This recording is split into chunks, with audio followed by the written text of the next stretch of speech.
Hello everyone, स्वागत है आपका मध्य प्रदेश स्टडी में। दोस्तों, आज के इस वीडियो में हम चर्चा करेंगे मध्य प्रदेश लोक सेवा आयोग के द्वारा एग्ज़ाम कैलेंडर आउट किया गया है जो कि है 2025 का, और 15 भर्ती परीक्षाओं का स्केड्यूल है इसमें, और सभी में टेंटेटिव डेट्स जो हैं दी गई हैं। इसी 15 भर्ती परीक्षाओं में शामिल है एक मध्य प्रदेश सहायक यंत्री यानी मध्य प्रदेश असिस्टेंट इंजीनियर का, जिसका टेंटेटिव एग्ज़ाम डेट है जुलाई 2025, जिसका नोटिफिकेशन भी आपका जल्द देखने को मिलेगा। लेकिन नोटिफिकेशन से पहले भर्ती परीक्षाओं को लेकर मध्य प्रदेश लोक सेवा आयोग के ओएसडी का क्या कहना है भर्ती परीक्षाओं को लेकर, उस पर चर्चा करेंगे। और मध्य प्रदेश असिस्टेंट इंजीनियर में क्या सिविल के पद नहीं आएंगे, उस पर भी हम चर्चा करेंगे कि मध्य प्रदेश राज्य अभियांत्रिकी सेवा में सिविल के लिए पद नहीं और इलेक्ट्रिकल मैकेनिकल के लिए भी ना के बराबर होंगे। तो इसमें पूरी खबर को हम देखते हैं। जैसे कि 2025 के लिए 15 भर्ती परीक्षाओं का कैलेंडर जारी किया गया है, और एमपीपीएससी का शेड्यूल जो है परीक्षा कराएंगे। तारीख जो है अभी नहीं बताई गई है कुछ, अगर मैं हम स्टेट सर्विस की बात करें उसके अलावा। फिर आइए असिस्टेंट प्रोफेसर के खाली पदों पर वैकेंसी 25 विषयों के पद भरेंगे। ठीक है, तो ये हो गई आपकी। अगर मैं हम बात करें मध्य प्रदेश जो आपका असिस्टेंट इंजीनियर है ना, तो मध्य प्रदेश असिस्टेंट इंजीनियर 2024 और इसका जुलाई में दिया हुआ है, जुलाई 2025 में होगा। इसको लेकर भर्ती परीक्षाओं को लेकर ओएसडी का क्या कहना है। कुछ परीक्षाओं के लिए अभी सिलेबस तैयार होने हैं, इसमें समय लग सकता है। इसके अलावा कुछ भर्तियों की सिर्फ इंटरव्यू के आधार पर हो सकती है। परीक्षा होगी या इंटरव्यू होंगे या आवेदन की संख्या के आधार पर तय किया जाता है, इसलिए अभी सभी भर्ती परीक्षाओं के लिए तारीखें घोषित नहीं की गई हैं। इंटरव्यू के लिए अलग से कैलेंडर जारी होगा, ये कहा गया है। इसमें कहा गया है कि कुछ भर्तियों के देखो तो अभी सिलेबस बन रहे हैं, है ना, और उसके बाद कहा है कि इसमें कुछ समय लग सकता है। इसके अलावा सिर्फ कुछ भर्ती सिर्फ इंटरव्यू के आधार पर भी यहाँ पर अवेलेबल हो सकती हैं, है ना। इसमें 2 साल पहले निकली भर्ती प्रक्रिया भी अभी चल रही है, उसको लेकर भी पूछा गया इनसे। तो इन सब के कहना था उनका कि अभी इसमें प्रोसेस चल रही है, और इसमें जो शेड्यूल है इसमें और भी भर्ती परीक्षाएं या फिर अपना ऊपर नीचे जो है ये शेड्यूल आपका हो सकता है। और इसमें जो है सिलेबस जैसे ही तैयार होगा तो सभी भर्तियों के नोटिफिकेशन जारी होने की पूरी संभावना है। अब हम बात करते हैं कि मध्य प्रदेश असिस्टेंट इंजीनियर की अगर हम बात करें, अब मध्य प्रदेश सहायक यंत्रिकी जिसका टेंटेटिव एग्ज़ाम डेट क्या दिया गया है, जुलाई 2025 दिया गया है ना। इससे पहले इसमें लिखा गया है इलेक्ट्रिकल और मैकेनिकल, विद्युत यानी यांत्रिकी, और विद्युत यांत्रिकी मतलब इलेक्ट्रिकल मैकेनिकल के लिए आप समझ जाइए कि सहायक यंत्रिकी भर्ती होगी। तो क्या इसमें सिविल के पद नहीं होंगे क्या?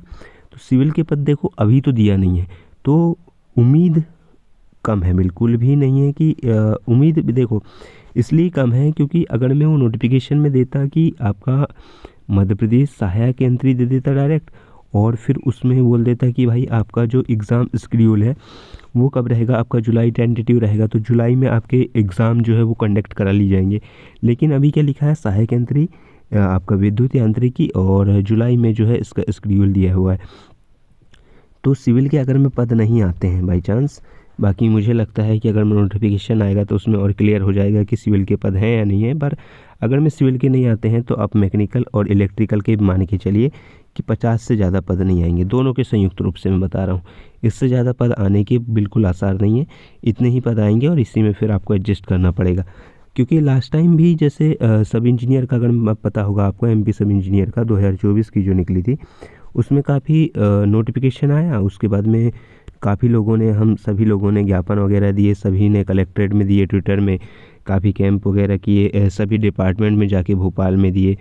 तो एक बार नोटिफिकेशन निकल जाता है, वैकेंसी रिलीज़ कर देते हैं वो लोग, तो उसके बाद में वो आप कुछ कर लीजिए। देखिए अभी तो ऐसा नहीं है कि आपका इलेक्शन सीज़न हो तो आपकी कुछ भी बात को मान लिया जाए कि भाई आपका चलो नोटिफिकेशन भी रिलीज़ हो गया है, उसके बाद भी आपका जो है कि हाँ अगर मैं आपकी मांग जायज़ भी है, तो अगर मैं उनको अभी नहीं मानना होगा तो वो नोटिफिकेशन रिलीज़ हो गया और वैकेंसी उन्होंने अगर मैं 50 और 100 के आसपास भी रिलीज़ कर दी तो ये संख्या वही रहेगी, उसके आगे बढ़ने के कोई चांस नहीं है ना। तो जो भी कुछ हो सकता है अभी हो सकता है। अभी जो डिपार्टमेंट में जाके एक जो अपना अनुरोध पत्र कह लीजिए, मांग पत्र कह लीजिए, या फिर वैकेंसी इंक्रीज़ करने के लिए एक आवेदन कह लीजिए, उसको देना पड़ेगा सभी डिपार्टमेंट में जाके, सभी डिपार्टमेंट में जाके देंगे। और संयुक्त रूप से कि भाई एई की भी आना चाहिए 2025 में, जैसे कि कैलेंडर में शेड्यूल में है आपका सिविल का है, तो इसमें सभी ब्रांचों को आना पड़ेगा ना। देखो सिविल इलेक्ट्रिकल मैकेनिकल लिखा तो ज़रूर है, लेकिन जब सिविल के पद ही नहीं आ रहे हैं, जब सिविल के पद भी जैसे 100 आते थे तो इलेक्ट्रिकल के कितने आते थे, इलेक्ट्रिकल के 25 आते थे, मैकेनिकल के कितने आते थे, 10 के आसपास आते थे। तो इस प्रकार से मैं बोल रहा हूँ कि अगर में सिविल के पद नहीं आ रहे हैं तो इलेक्ट्रिकल मैकेनिकल के भी कम ही पद आएंगे, तो सभी को साथ में आना पड़ेगा। और मध्य प्रदेश सहायक यंत्री के लिए हमको जो MPPSC आप कह लीजिए AE 2025 है ना, और सब इंजीनियर के लिए भी देखो एक ही चीज़ से नहीं होगा, सभी चीज़ों से हम दोनों संयुक्त रूप से डिप्लोमा वाले, बीटेक वाले भी सभी सब इंजीनियर में फॉर्म फिल करते हैं।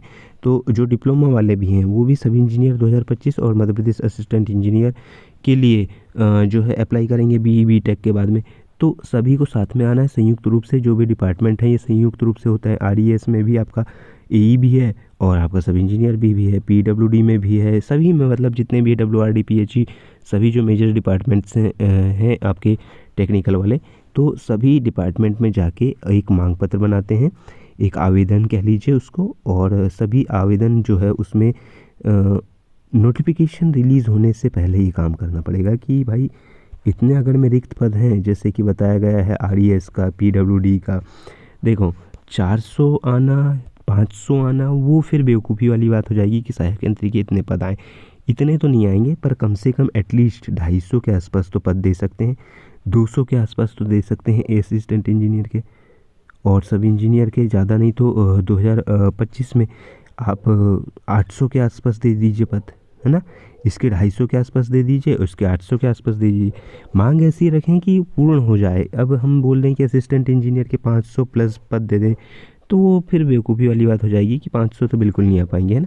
तो 250 के आसपास दे दें, जिसमें सिविल इलेक्ट्रिकल मैकेनिकल के सभी पद, अगर मैं आपके 100 70 80 पद भी हो जाते हैं तो असिस्टेंट इंजीनियर बहुत बड़ी पोस्ट होती है, 200-250 पद भी आपके बहुत ज़्यादा होते हैं, ठीक है। इसके बाद में जो सब इंजीनियर का है ना, इसी में सब इंजीनियर का भी आ जाएगा आपका कि भाई सब इंजीनियर का कितने पद हैं आपके 2025 के हिसाब से। आप मान लीजिए कितने दोगे कि भाई आपके 150 पद देना है मान लीजिए, तो इसमें कितने कम से कम 800 पद दे दीजिए, 700-800 पद दे दीजिए, है ना। तो एक मांग ये रहेगी, जायज़ मांग रखना है कि एक बिंदु मैं बना लूँगा आपको, और सुबह तक हो सके तो मैं टेलीग्राम पर उसमें अपलोड भी कर दूँगा। तो असिस्टेंट इंजीनियर के हम 250 के आसपास 250 प्लस पद की मांग रखते हैं। और उसके बाद में सब इंजीनियर की जैसे 2025 में आइए तो इसमें 700 या 750 प्लस पद के जो है अनुमानित रखना पड़ेगा। देखो ज़्यादा वैकेंसी आएगी नहीं, आप कितना ही कर लीजिए, एक बार नोटिफिकेशन रिलीज़ हो गया कोई भी चीज़ का, उसके बाद आप कुछ कर लीजिए, वो वैकेंसी इंक्रीज़ नहीं करते हैं। लास्ट टाइम हमने बहुत सारे डिपार्टमेंट में घूमे हैं, बात किए हैं, पर उनका वही कहना है कि गवर्नमेंट जो है पहले ही कर सकती है जो कुछ कर सकती है। एक बार फिर मांग पत्र दे दी, गवर्नमेंट ने कह दी कि भाई आप रिलीज़ कर दो नोटिफिकेशन, उसके बाद में जो वैकेंसी इंक्रीज़ करना बहुत मुश्किल काम होता है। और फिर उसमें वो एग्ज़ाम तो देखो नोटिफिकेशन के बाद वो 45 दिन का समय लेते हैं, तो नोटिफिकेशन के बाद में जहाँ तक ESB की बात है करूँ मैं, तो वो एग्ज़ाम नहीं लेते हैं ना। असिस्टेंट इंजीनियर की बात करें तो चलो भाई वो नोटिफिकेशन पहले दे देंगे, उसके बाद में आपका जो भी है 60 दिन किससे भी ज़्यादा अगर मैं वो दे दिए तो भी आपका जो है आपका एग्ज़ाम जो है कंडक्ट करा लिया जाएगा। बाकी असिस्टेंट इंजीनियर की वैकेंसी इंक्रीज़ होना चाहिए और 250 से प्लस पद तो रहना ही चाहिए, ठीक है। 400-500 इसलिए नहीं कह सकते क्योंकि इतने पद बिल्कुल नहीं आएंगे। 2022 का जो ईयर था वो ना सब इंजीनियर के लिए रिपीट होगा ना असिस्टेंट इंजीनियर के लिए रिपीट होगा, तो वो तो अब सोचना भी बेवकूफ़ी है। तो हाँ, लेकिन 2025 में कम से कम भी असिस्टेंट इंजीनियर के लिए 250 प्लस पद और सब इंजीनियर के लिए 750 प्लस पद तो यहाँ पर आना ही चाहिए, क्योंकि बहुत सारे पद जो है रिक्त हैं। अभी जैसे टेक्निकल विंग की भी काफ़ी बात चली थी, उसमें भी 125 असिस्टेंट इंजीनियर के पद खाली थे, है ना। अगर मैं टोटल इलेक्ट्रिकल प्लस सिविल के मैं बात करूँ तो टोटल 129 के आसपास असिस्टेंट इंजीनियर के पद थे। ये टेक्निकल विंग जिसको अभी हाल ही में स्वीकृति मिली है, नगरीय प्रशासन एवं आवास वाले थे, अच्छे खासे टेक्निकल असिस्टेंट इंजीनियर के पद वहाँ पे खाली थे, PWD में खाली थे। तो इन पदों में जैसे बताया गया था कि इंजीनियर की कमी है और अतिरिक्त निकाय भी संभाल रहे हैं जो एसडीओ वगैरह रहते हैं ना। एसडीओ कौन बनता है? आपके असिस्टेंट इंजीनियर से ही बनते हैं, है ना। तो इन सभी चीज़ों में आपका सहायक यंत्रिका, विद्युत और यांत्रिकी के साथ साथ सिविल का भी निकलना ज़रूरी है, क्योंकि सिविल के अगर में 100 पद के आसपास आएंगे तो फिर इलेक्ट्रिकल और प्लस मैकेनिकल के भी अच्छे खासे पद आने की पूरी संभावना है। तो इसके 150 के आसपास पद आ सकते हैं, तो 250 प्लस पद यहाँ पर हमारे हो जाएंगे, ठीक है। बाकी एग्ज़ाम प्लान वगैरह देख लीजिएगा, पर हाँ, वैकेंसी जब तक इंक्रीज़ ना हो, है ना, या नोटिफिकेशन रिलीज़ ना हो, तो वैकेंसी का पता नहीं लग पाएगा। और वैकेंसी जैसे 18 तारीख को कल यानी कल है नॉन टेक वालों का राज्य सेवा जो परीक्षा है आपका स्टेट सर्विस कमीशन के लिए, स्टेट सर्विस के लिए आपका प्रारंभिक और जो भी मेंस होता है उसकी कॉपी वॉपी के लिए उनका आंदोलन है। तो उसमें अगर मैं अपनी मांग रखा सकें तो वो भी एक सही रहेगा। और फिर जो डिपार्टमेंट के हर डिपार्टमेंट में जाके एक बार वो असिस्टेंट इंजीनियर के लिए ही नहीं, सब इंजीनियर के लिए भी एक बार और जाके कोशिश करना पड़ेगा। उसके लिए हम थोड़ा बना लेते हैं शेड्यूल कि कब जाना है थोड़ा, है ना। और 18 तारीख को अगर मैं पॉसिबल हो, अगर मैं आप इंदौर में हो तो ज़रूर जाइएगा। और अपनी मांग जो है मैं सुबह तक थोड़ा टेलीग्राम में और बता दूंगा, और फिर आप अपने हिसाब से भी कर लीजिएगा। पर मांग वही रखिएगा जो जायज़ हो। 400-500 पद लिख भी देंगे आप तो वो आएंगे नहीं, ज़बरदस्ती असिस्टेंट इंजीनियर के कोई मतलब नहीं है ना। तो इतने रखिएगा कि हाँ भाई वो जितने खाली हैं उतने आ सकें, है ना। तो वहाँ पर देखिएगा 18 दिसंबर को अगर मैं आपको ही जा सकें तो। बाकी जो भोपाल की जहाँ तक बात है, भोपाल में एक दिन डिसाइड कर लेंगे और सभी डिपार्टमेंट में जाके जो असिस्टेंट इंजीनियर है उसके पदों के लिए और सब इंजीनियर के सभी पदों के लिए आवेदन एक बार डिपार्टमेंट में और जाके देंगे।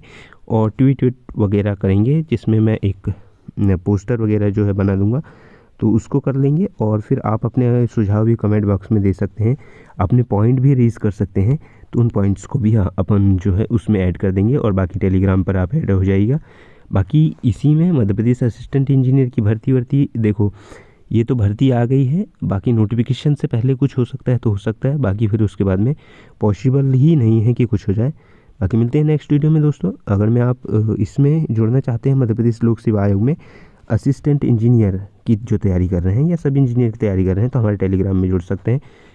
बाकी आगे क्या क्या कुछ प्लान होता है साथ में मिलकर डिसाइड करेंगे, कमेंट बॉक्स में बता दीजिएगा, टेलीग्राम पे जुड़ जाइएगा। बाकी मिलते हैं नेक्स्ट वीडियो में, तब तक के लिए थैंक यू।